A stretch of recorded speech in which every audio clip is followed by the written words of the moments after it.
For a movie that has been nominated for 13 Oscars, this is certainly one of the most controversial ones in a long time. In fact, despite supposedly positive reviews from critics, I haven't seen a single positive opinion from anybody I've met that's seen it. Yeah, it's a more controversial Oscar nominee than Crash, Green Book, Shakespeare in Love, and Slumdog Millionaire combined. And that made me thinking, I gotta sit myself down for this one, and I have to see just how bad this movie truly is. And you know what? It's absolutely amazing. It truly is. In all my life, I never thought I would see a musical with not a single good song and not a single care about whom this movie is trying to celebrate. Right off the bat, the songs and the singing are abysmal. The singing is really off-key. There is a lot of talk singing, forced lyrics with awkward syllable emphases, along with overall stupid lyrics. They barely have any rhythm. They kinda start at the most random places, horrible melodies, and autotune galore. They also just kinda stop at random points too, so they don't even leave a lasting impression on you. At many points in the movie, I wasn't even sure that many of the songs they were singing were indeed songs. And I'm not joking when I say this, but the songs in this movie seriously make Christmas Is Here Again look like a freaking West Side Story. The acting in this movie feels really shallow and doesn't feel like there's much emotion in anybody, except maybe Zoe Saldana. To me, it tells me the actors in this movie don't really give a shit. And frankly, being in this movie, I do not blame them.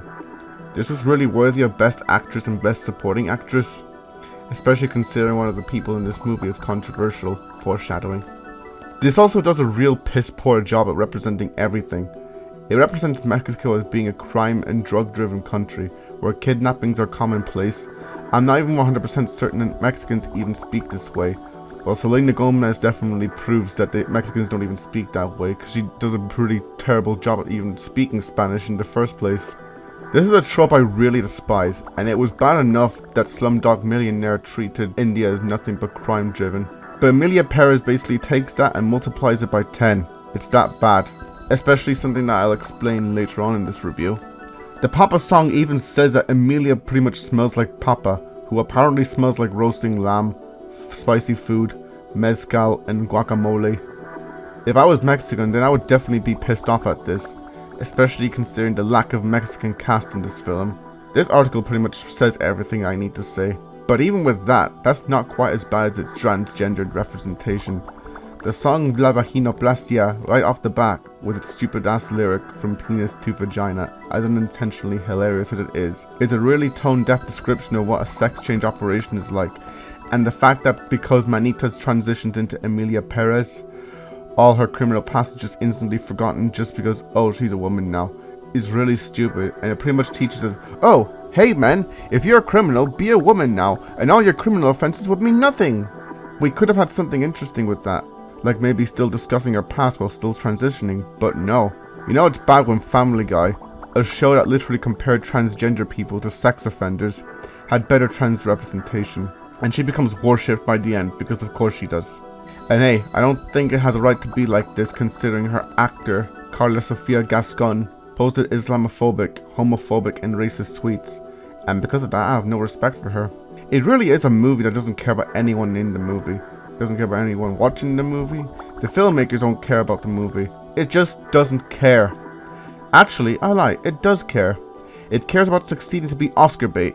I'm honestly convinced that Jacques Audiard bribed the Academy so that his movie could get 13 bloody nominations. Either that or they just think that darker and moodier films are thought-provoking. I wouldn't have wanted this to get nominated for one award, never mind 13. This is without question the worst musical I have ever seen. It makes all other bad musicals out there, including Wish, including Moana 2, including Christmas Is Bloody Here Again, look like a bloody Rodgers and Hammerstein musical. But even taking that apart is just completely misrepresentative of everybody, and that alone is not deserving of anything. It was entirely agonizing, nothing but unadulterated pain. Every second, every terrible song, every inaccuracy, boredom everywhere, annoyance everywhere. It really drained me. I apologize if this review felt more like a rant, and I missed on a lot, but come on, even Jacques admitted that he didn't do much research on Mexico or the transgender people, and he stated that Spanish is a language of the poor and migrants. And if he didn't care enough to do the bare minimum for a movie about Mexico and transgender people, then why should I care about anything in this piece of shit? I don't care about what happens to Emilia at the end. I don't care if she got kids. I don't care that Jessie discovers the truth about her husband, that he's now Emilia. I don't care about anything. I don't think too many people even talk about the story it has to offer, so why should they care? Why should I care when the director clearly didn't? If this movie wins any awards at the Oscars, I'm boycotting them forever.